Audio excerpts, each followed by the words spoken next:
Abra sua Bíblia comigo em Mateus, capítulo 24.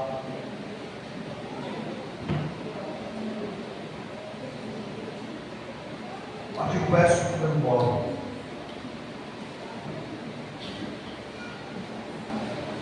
A leitura diz assim: Então vos hão de entregar para seres atormentados, e matar-vos-ão, e sereis odiados de todas as nações por causa do meu nome. Neste tempo, muitos serão escandalizados, e trair-se-ão uns aos outros, e uns aos outros se odiarão, e surgirão muitos falsos profetas, e enganarão a muitos. E por se multiplicar a iniquidade, o amor de muitos esfriará. Mas aquele que perseverar até o fim, esse será salvo.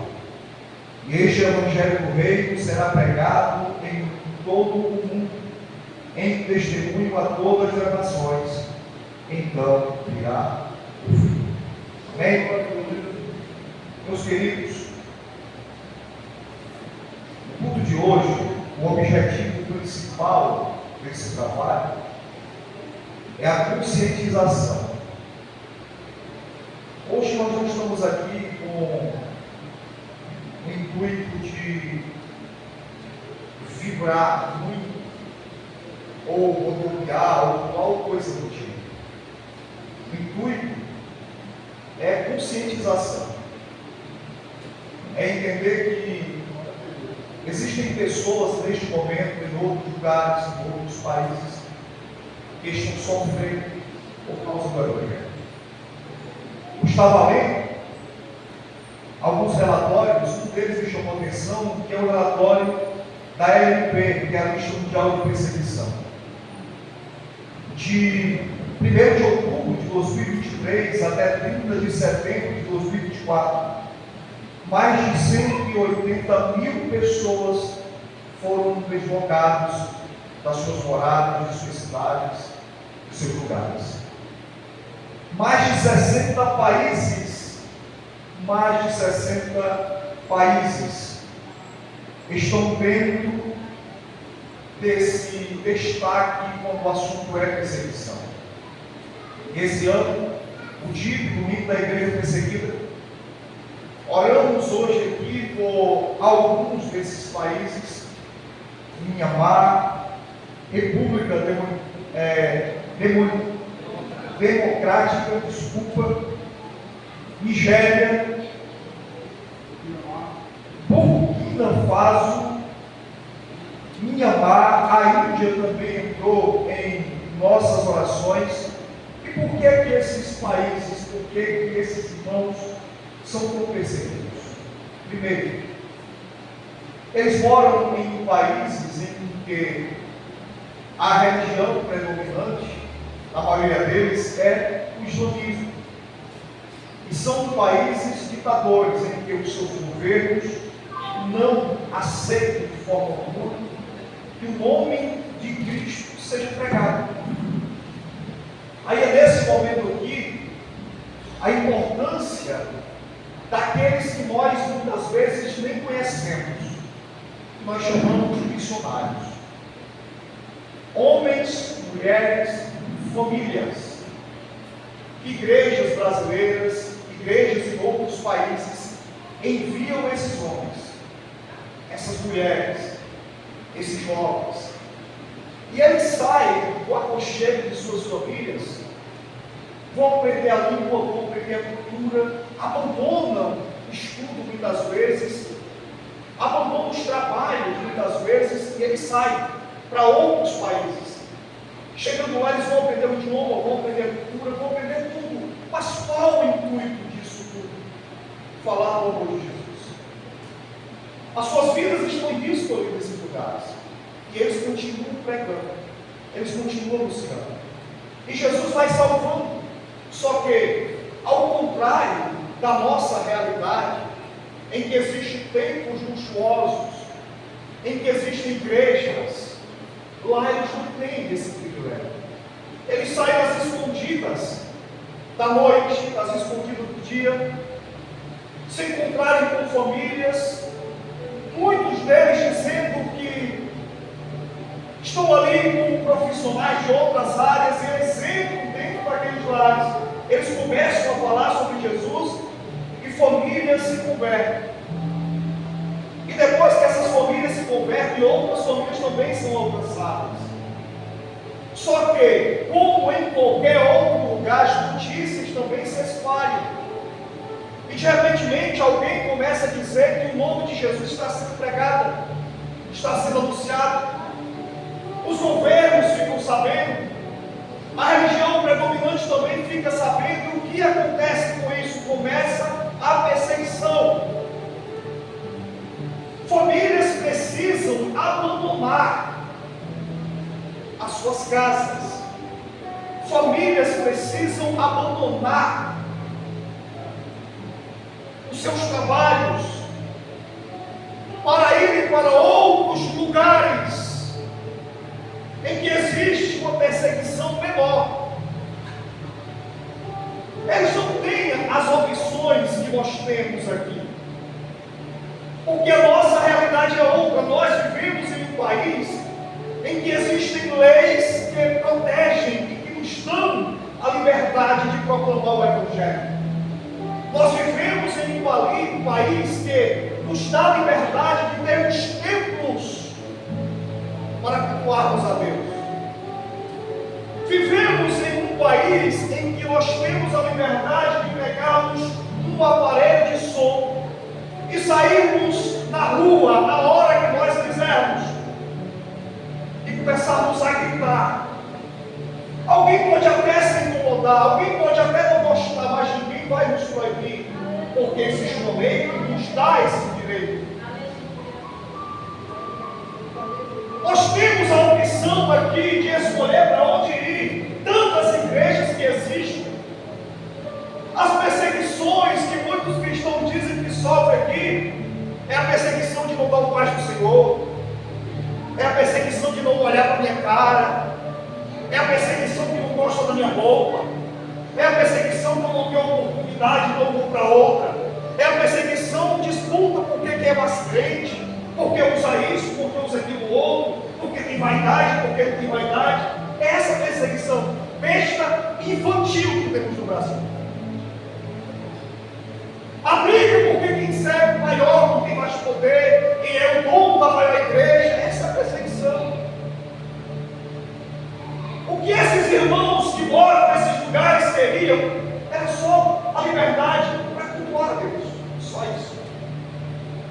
Lá não dá tempo de disputar quem usa isso, quem usa aquilo. Lá não dá tempo de disputar quem é mais espiritual ou não. Lá não dá tempo de disputar qual é a igreja que prega isso, que prega aquilo. Não dá tempo, porque a única coisa que eles querem é liberdade, e eles não têm. E eles são perseguidos dias e noites. O tema do dia desse ano é forçados a fugir. Eles não fogem porque eles querem, eles fogem porque eles são obrigados a fugir. Alguém chega para eles e diz: ou você foge, ou a gente queima a sua casa, ou a gente destrói a sua família, ou a gente acaba com tudo. E eles precisam fugir, porque eles não têm opção de ir para outra igreja, eles não têm opção de ir para outro lugar, para outra cidade, eles não têm essa opção. Então eles fogem porque eles são obrigados a fugir. E nós, como nós estamos? Graças a Deus livres, graças a Deus até o momento bem, todos sentados, ventiladores ligados, um equipamento sonoro belíssimo, cadeiras, mesmo que alguém reclame do calor, mas nós estamos em um lugar que é confortável. Glória a Deus.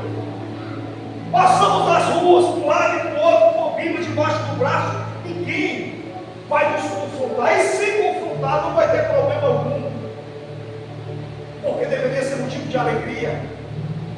Eu me lembro de John Wesley, quando pregava, em certa ocasião, ele passou alguns dias sem ser perseguido. Ele passou alguns dias sem que nada acontecesse com ele, e ele foi orar ao Senhor dizendo: Deus, tem alguma coisa errada comigo. Já passaram-se alguns dias e ninguém falou nada contra mim, ninguém disse nada, ninguém me questionou. Tem alguma coisa errada. Enquanto ele orava, um tijolo passou raspando sua cabeça. Ele agradeceu a Deus e disse: tu agora está certo. Gente, irmão Fábio, meu pai do Senhor para mim na rua. Não vou mais com a cara do irmão Fábio, não gosto do jeito que ele olha para mim. Não gosto do jeito que o irmão Dedé olha para mim, não gosto. Eu vou para outra igreja, porque o irmão Fábio não me deu uma oportunidade e eu passei o dia todo ensaiando lindo. Coitado de nós, tão pobres e miseráveis. Preso dentro de um luxo, não consegue enxergar a realidade da dor de outras pessoas que estão sofrendo. Não porque eles querem oportunidade, não porque eles querem ser grandes, não, só queriam liberdade.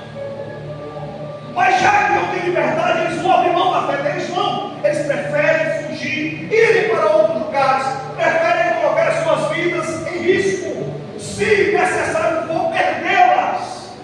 Mas eles não vão abandonar Jesus. Glória a Deus. E o que é que nós, igreja brasileira, podemos fazer em meio a essa situação?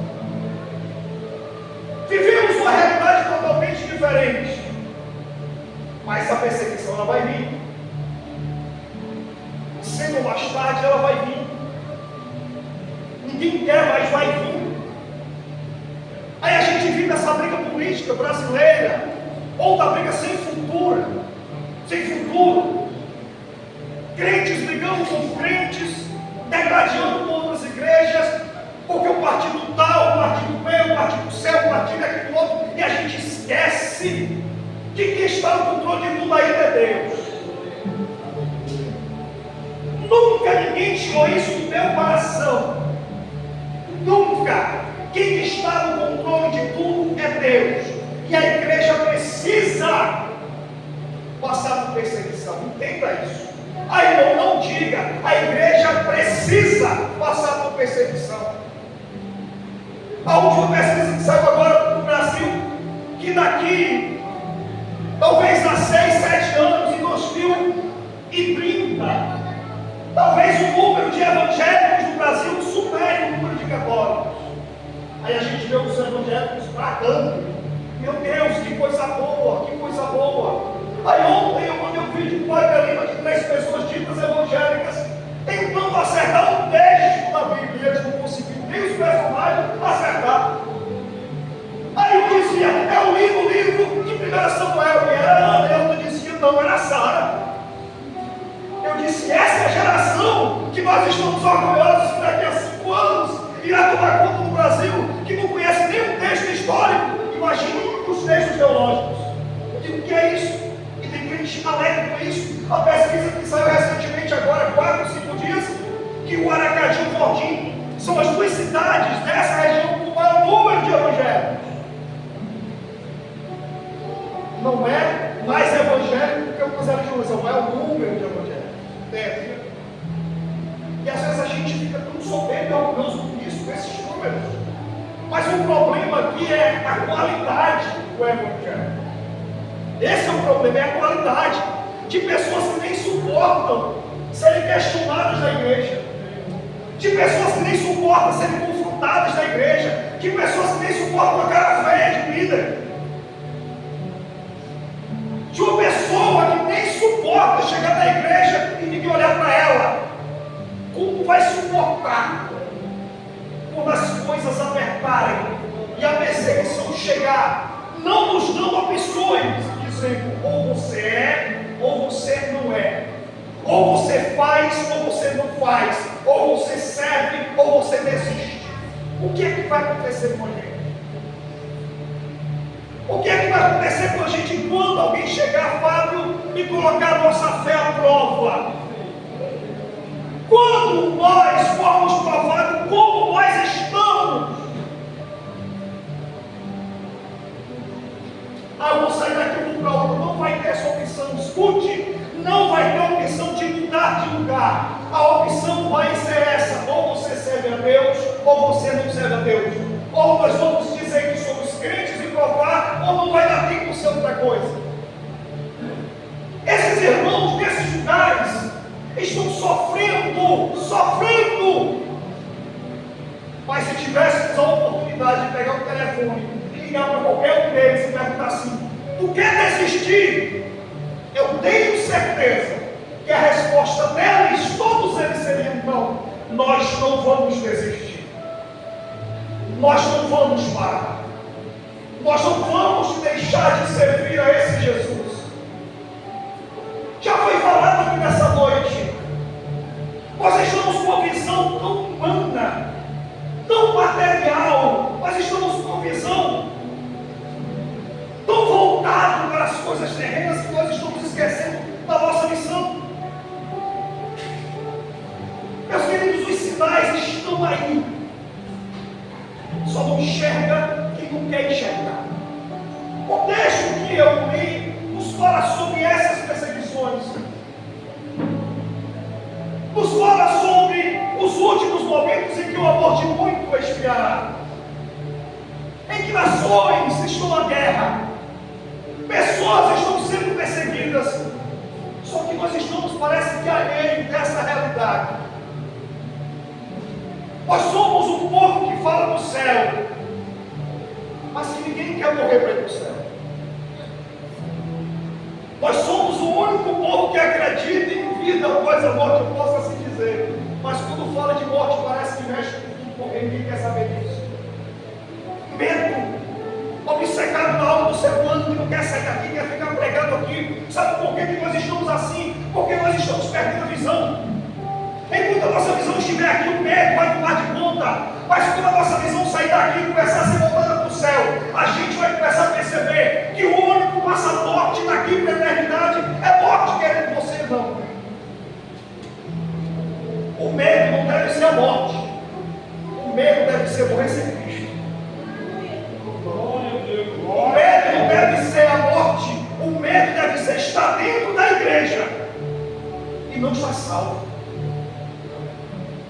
O medo deve ser esse: eu estou aqui, mas eu não fui alcançado, porque o coração está voltado para outras coisas. Aí o tempo vai passando.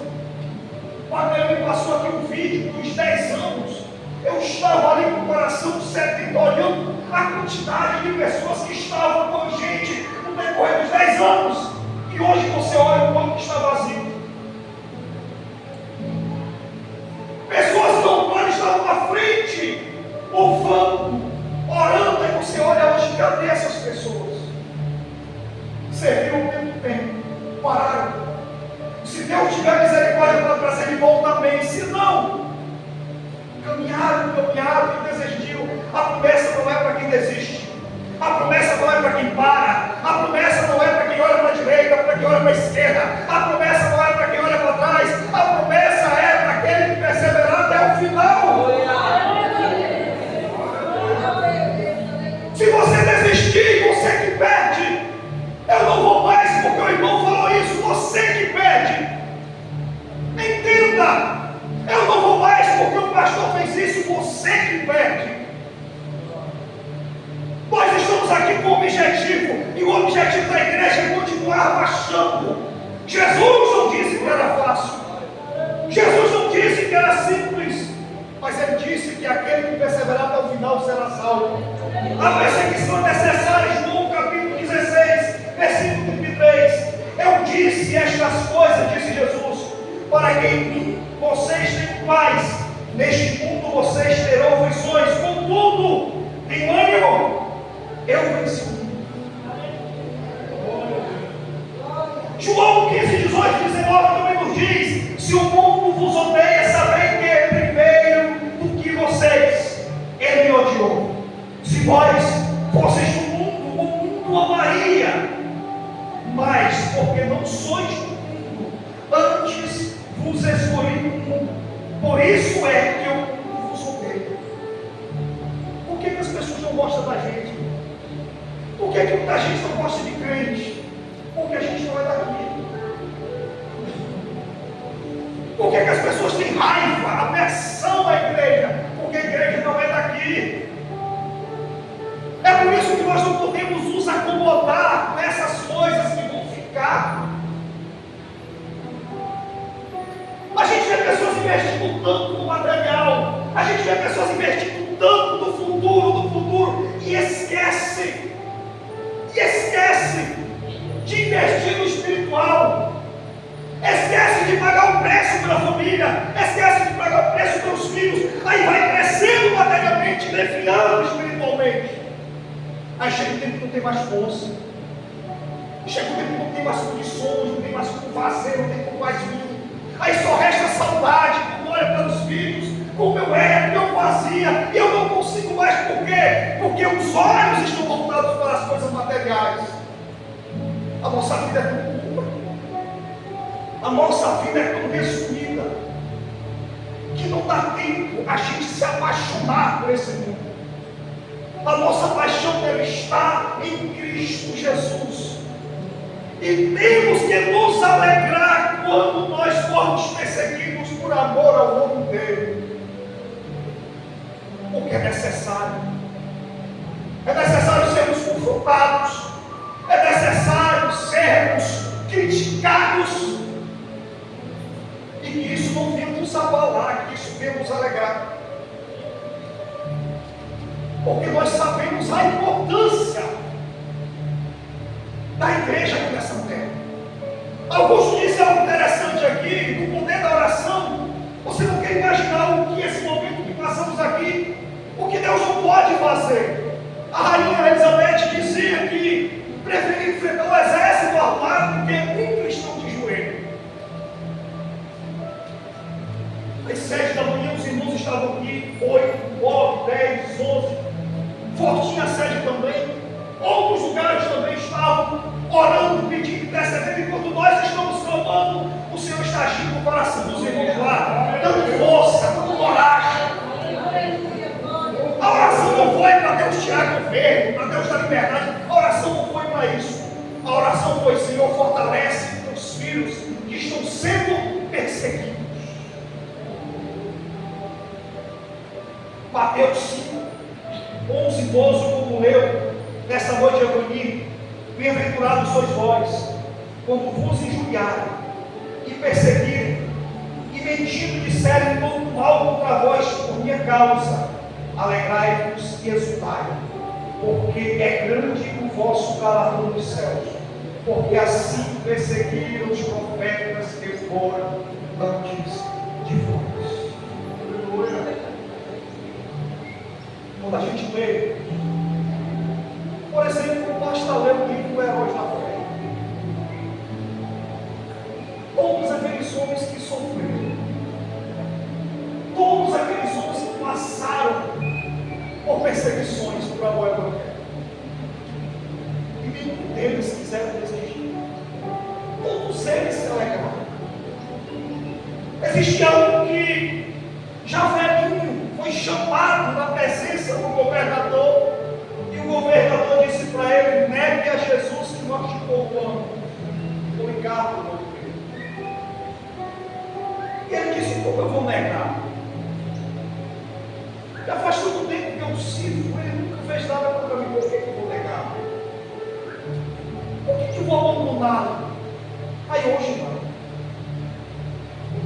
Hoje é qualquer coisa.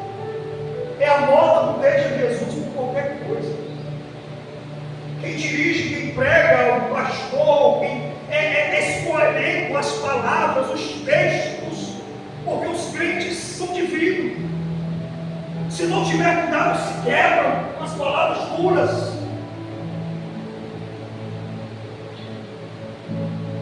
Mas que a mensagem seja igual a que Jesus pregou em João 6. Quando ele termina de pregar, que ele é questionado por Pedro, e Pedro diz: Senhor, que sermão duro foi esse? A multidão te abandonou, a multidão foi embora. Duro foi esse sermão. E Jesus olha para a cara de Pedro e diz: quer ir com eles também? Quer ir com eles também? Só que Pedro era espiritual também. Entendeu? Naquele momento ele disse: será que era para que os gafanhotos chegou para ele? E Pedro disse o quê? Para onde? Se só não tem a palavra de vida.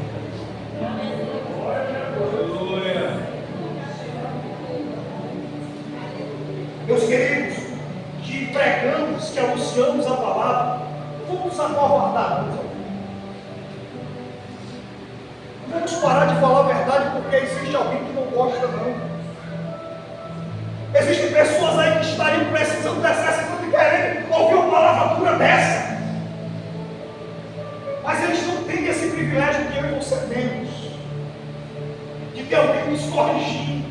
De ter alguém mandando mensagem. Um dia alguém chegou e disse: eu não gostei porque o irmão mandou mensagem para mim perguntando por que eu não estava indo no culto. Que ponto nós chegamos? Que situação nós chegamos? Ou eu fico dizendo: não quero ninguém se metendo na minha vida não. Se eu vou, se eu não vai, problema meu. Se liga e pergunta, é ruim. Se não pergunta, é ruim também. Que tipo de crente estamos nos tornando? Ninguém sabe mais o que fazer.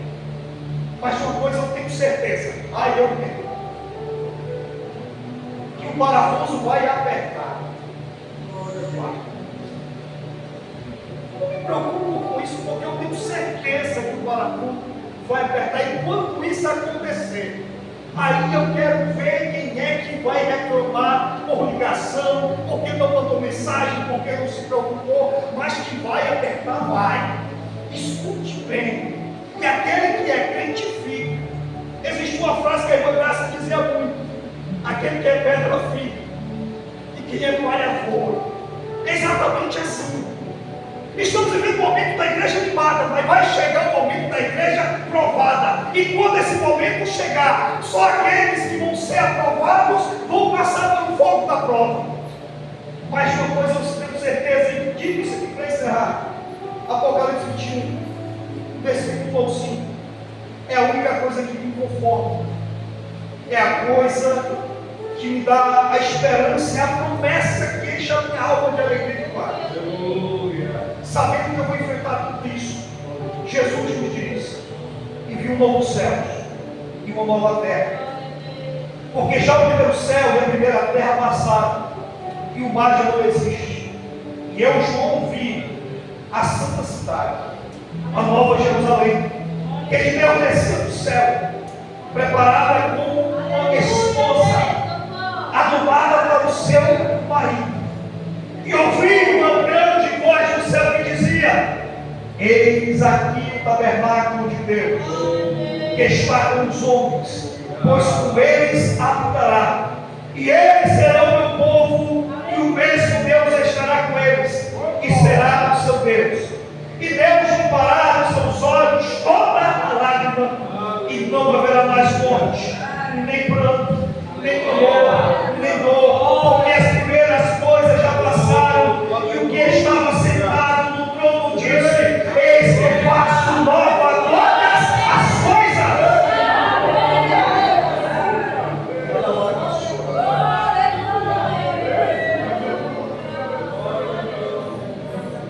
E disse-me, para a gente ter certeza, irmão Bebê, Jesus disse para João: escreve, porque estas palavras são verdadeiras.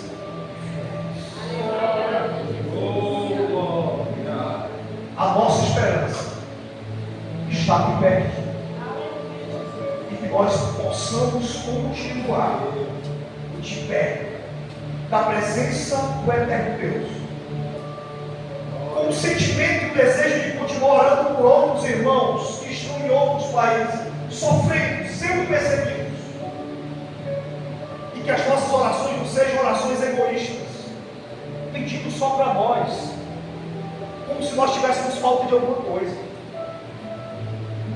Todo dia nós temos que sobra, sim ou não? Todo dia nós temos o que comer, temos o que beber, temos a nossa casa, tem o transporte urbano, não importa, tem geladeira, tem comida, todos nós temos. Não temos motivo para murmurar, não temos motivo para reclamar, não, só de agradecer. Então, quando a gente colocar o nosso joelho no chão, vamos te lembrar no decorrer desse mês, até o final dele, pelo menos, de pedir: Senhor, lembra dos nossos irmãos que estão sendo perseguidos. Lembra dos nossos irmãos que estão sendo afrontados, maltratados e às vezes mortos por amor da família. Agora fica de pé comigo para a gente fazer uma oração de intercessão por esses irmãos. uma coisa interessante, que é tudo aquilo que a igreja liga na terra também será ligado no céu. Hoje pela manhã tivemos momentos de orações, em cada momento, um grupo de irmãos. Alguém ficou de 7 às 11, outros ficaram trocando os horários, mas se não todos, uma boa parte participou. Já nesse momento aqui, quase toda a igreja está presente. O que é que a gente vai fazer nesse momento? A mesma ideia que nós fizemos pela manhã: interceder pelos irmãos desses países, pedir para que o Senhor fortaleça os irmãos. Ninguém vai orar aqui para Deus tirar a perseguição. Eles não querem isso assim. O que eles querem é força para continuar, para caminhar, porque eles sabem da vitória, da coroa que está preparada para eles. Então a gente vai pedir para que o Senhor olhe para essas pessoas, para essas famílias que precisaram fugir de suas casas, de suas cidades, porque eles não tinham condições de continuar servindo a Deus. Então feche os teus olhos comigo e vamos orar. Eterno Deus e amantíssimo Pai,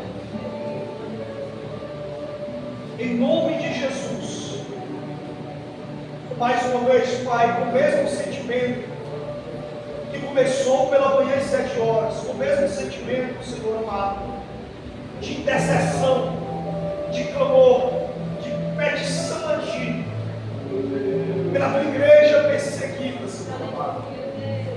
Nós queremos, Pai, Te clamar por aqueles irmãos, nossos irmãos,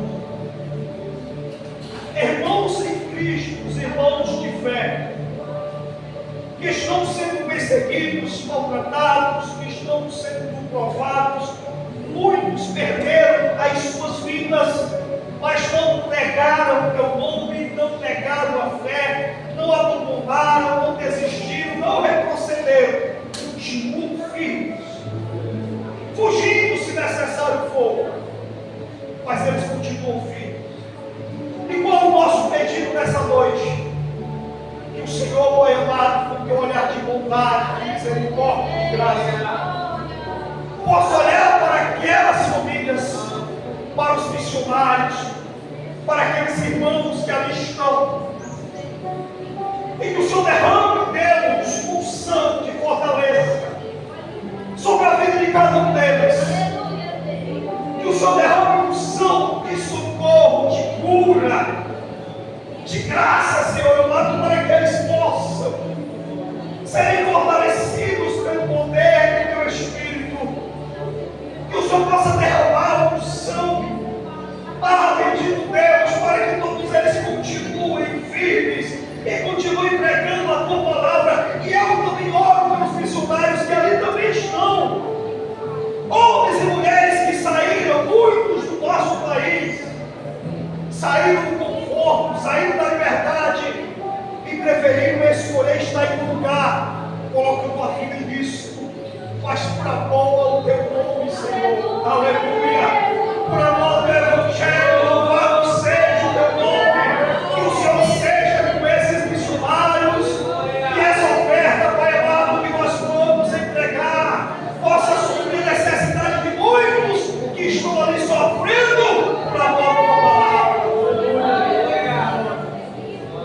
Deixaram seus lares, deixaram suas famílias, deixaram suas casas, estão lhe pregando, sendo ameaçados, mas não vão parar. Ó bendito Deus, olha para a igreja de Viçosa, olha para essa congregação que há 10 anos, há 10 anos, Pai, estão colocando os joelhos no chão, entendendo, sentindo a dor do próximo, sentindo a necessidade daqueles irmãos. Eu louvo a Ti, Senhor, pelo privilégio de estar aqui nessa noite mais uma vez anunciando e falando a respeito desses acontecimentos. Que o Senhor possa nos incomodar, que o Senhor possa nos constranger, que o Senhor possa, Pai, mover os nossos corações, as nossas entranhas,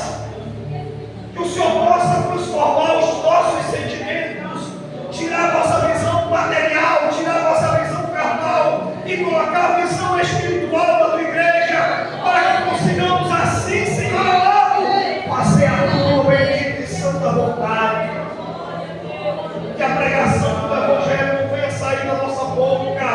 Que o céu não venha sair do nosso coração. Que o desejo de te servir não venha parar no meio do caminho. Para que nós não venhamos perder a coroa que nos está sendo proposta. Santo glorioso Deus. Eu te agradeço, Pai, por tudo que tu tens feito no decorrer desse dia. Eu te agradeço pelos irmãos que ofertaram, aqueles que vão ofertar ainda, aqueles que não puderam ofertar, mas que tu possa abençoá-los. Eu te agradeço pela vida do irmão Wagner Lima, juntamente com o irmão Evanildo, que estão à frente do departamento missionário, que colocaram, Senhor, mais uma vez a proposta que a tua igreja abraçou esta causa. E eu tenho certeza, Pai, que nenhum de nós perdemos nada, que nenhum de nós vamos ter falta de nada, mas que vidas vão ser abençoadas através da vida de cada membro dessa congregação. É o que eu te oro, Senhor, te agradeço, em nome do teu amado Filho Jesus, que vive e que reina para todo sempre, e a igreja, acreditando no milagre, na providência e na bênção de Deus, diz: amém. Glória a Deus. Então, vamos encerrar. Estamos gratos a Deus por tudo nessa noite. E, com certeza, esse sentimento vai permanecer aí nos nossos corações, para que nós possamos continuar com esse desejo de fazer essa obra. Mas já foi dito nessa noite, o culpado de tudo isso é o irmão Wagner Lima, que colocou esse coração há 10 anos, e já se passaram vários dirigentes aqui, né?